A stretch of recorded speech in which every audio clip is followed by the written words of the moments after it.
On the evening of August 14th, 1944, Allied naval guns pounded the flanks of the landing area near WWII. The Germans knew an attack was going to take place, but they were not prepared for the magnitude of the operation. The next morning, an intensive barrage consisting of aerial and naval bombardments preceded the landings.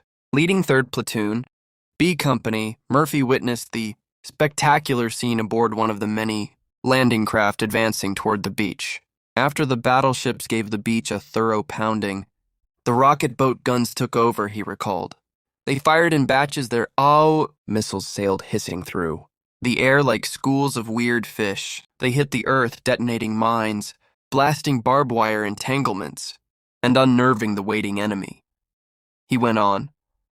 The old fear that always preceded action grappled with my guts.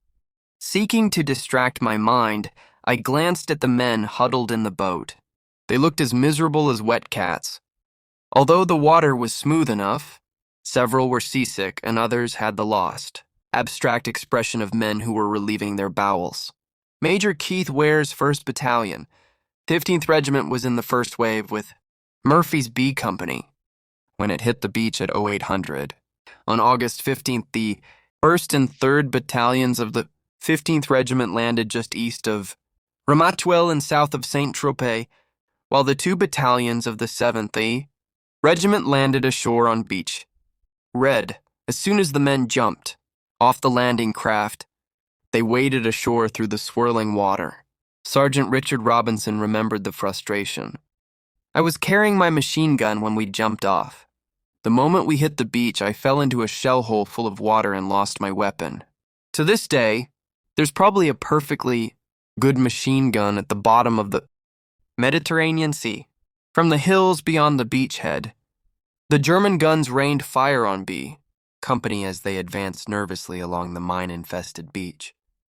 Suddenly, an explosion sounded on my left, Murphy recalled, and when the smoke lifted, I saw the torn body of a man who stepped on a mine. Directly ahead of us was a strip of thick scrub and matted grass. We moved quickly toward it for cover, stepping gingerly as if walking on eggs. We discovered that the beach was loaded from end to end with mines, which a few pounds of pressure will detonate. PFC Coker Price, who had joined B Company in Naples, added, "We had to be careful of the mines." Thank God it was daylight.